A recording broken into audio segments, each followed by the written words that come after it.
Hi everyone, welcome back to my channel. I'm Tracy, and if you don't know me, I have a passion for upcycling clothing and I teach sewing on here. I'm so excited to finally bring you guys the tutorial on this V-neck mini dress. It was highly requested when I made this design before, so it was actually like this pink one, and you guys loved it so much that I finally decided to make a sewing pattern for you guys. As always, I made a digital sewing pattern and that's available on my Shopify and my Etsy. But if you guys head to my Shopify, you get 15% off because it's a new pattern. And for this sewing pattern, you're going to need 2 yards of main fabric and 2 yards of lining. So I ended up upcycling a pair of like glittery pants, and the fabric is super stretchy. So it's like a mesh fabric, and my lining is just a poly spandex blend. Feel free to upcycle anything or just pick up any kind of stretchy fabric. The elastic is optional. I highly recommend it. In order to stabilize a lot of the seams, you're going to need some clear elastic.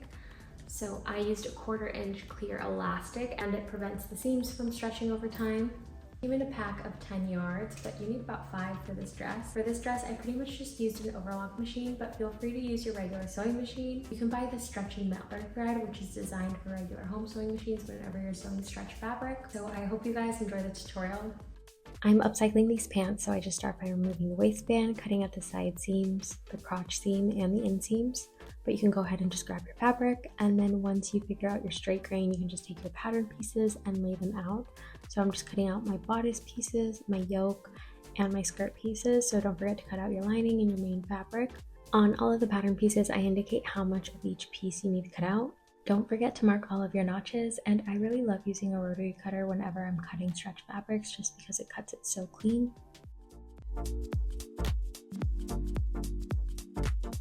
Start by taking your front bodice lining pieces and see those 2 notches. You're going to pinch them together and fold it to the left, and you're going to do that to the fabric, so you end up with this little pleat. Just take it to the sewing machine and tack it securely.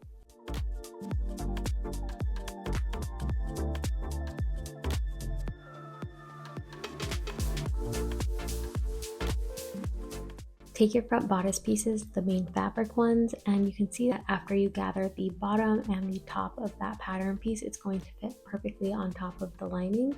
Use a stitch size 5, and you're just going to do a stay stitch, don't back tack, and you're just going to take the bobbin thread and start pulling on it, and that's just going to start the gathering. I like to take the ends and just knot it off. I like to give it all a good press just to make sure that none of the gathers get caught in a weird way. I take the back piece, the main fabric, and the main fabric of the front bodice and just place right sides together, pinning at the shoulder. And now for feeding the elastic, I like to feed it through my overlock machine and then start it going, and then I'm able to just like place it right on top as I serge my seams. So I'm sewing those shoulder seams and stabilizing them with the elastic at the same time. Repeat these steps to your lining, just don't add the elastic. Now you can place right sides together of your lining and your main fabric. Pin along that neckline, and now you can take it to your overlock machine and just sew that, and you're going to add the elastic to this part to stabilize it. And so you don't see the clear elastic through the mesh, just make sure you attach it to the lining side and not the mesh side. After sewing the neckline, now you can do the same exact thing but to the armhole. So you're going to pin the armhole and then just take it to your overlock machine and repeat that same exact sewing, so overlock with the elastic. Now to sew the side seam, open up that side seam at the back and the front of the top. So you see you can match up the lining and the main fabric when the seam is open. You're just going to pin that and you're going to overlock it.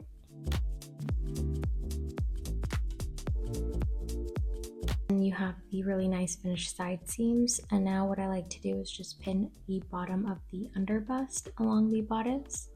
I like to do this just to ensure the lining and the main fabric are attached and they're not going anywhere when I attach the yoke pieces. Grab your yoke pieces and you're just going to place right sides together and match up those side seams. So I'm taking my main fabric pieces, matching them up at the side seams and pinning. Do the same thing to the lining, but just make sure it's mirrored image, just so when you actually attach everything, the clean seam is on the inside for the lining.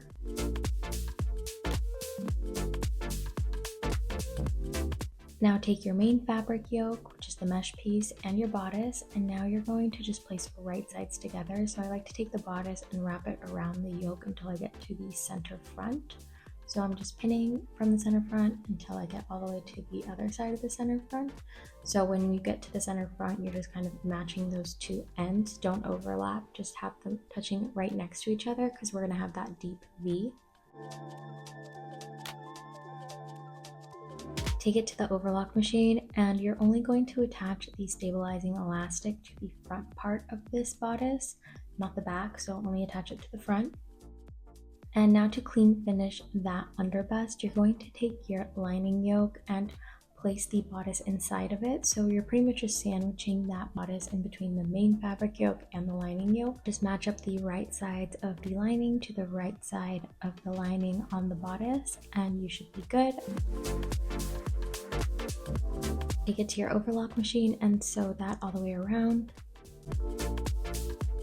Grab your skirt pieces and see those notches that we marked. You're going to take the first two and just pinch them together and then fold it up, and that's how you get a pleat. And then you take the next two, pinch them together, and then fold that up, and then do the same with the last two, so you end up with 3 pleats.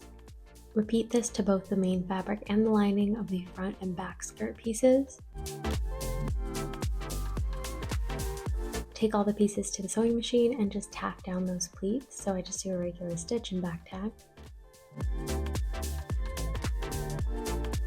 After tacking those pleats into place, just take the front and the back of your main skirt and place the right sides together, pin along those side seams. Repeat these steps to the lining, but just make sure you're doing it mirrored image so the clean finished seam is on the inside. Take it to the overlock machine and sew those side seams. Take your side drape pieces and just hem it, so you can do a regular hem or a rolled hem finish on your overlock machine. On the drape pieces, I have 2 notches marked, so just get to 1 notch. On the right side, you're just going to fold the fabric down, and then on the other side, the same thing.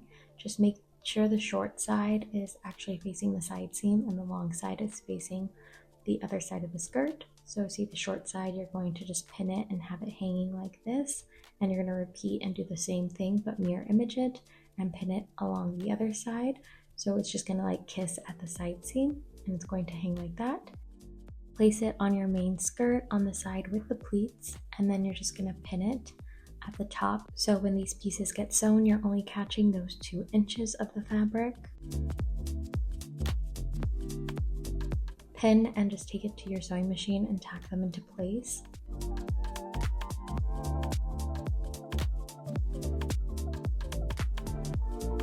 Now you can attach the bodice to the skirt, and I like to pin the hem of the yoke and then flop it over the skirt so I have right sides facing each other.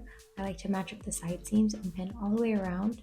And now you can take your lining and you're going to sandwich everything in between. So you're sandwiching that bodice in between the main skirt and the lining of the skirt, so it's pretty much just encased in there. And now you can just grab everything and just repin it, matching up those side seams.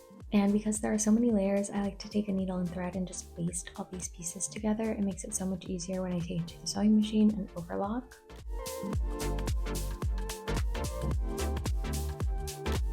Turn it right side out, and you end up with a really nicely clean finished dress on the inside and the outside because it is fully lined.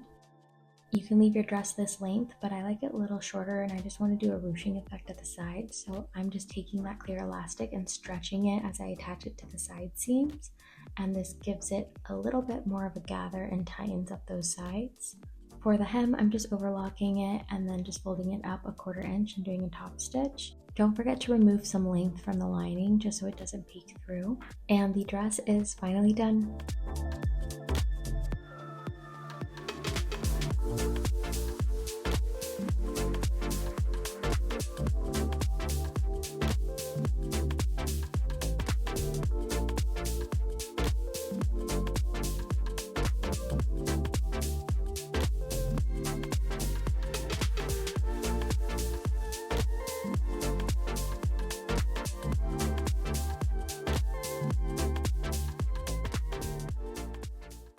Hope you guys enjoyed this tutorial, and if you do recreate this dress, please don't forget to tag me on Instagram. I would love to see your final dresses. Please don't forget to like, comment, and subscribe. It really is the best way to support your favorite creators for free. Thank you guys so much for watching. I'll see you next time.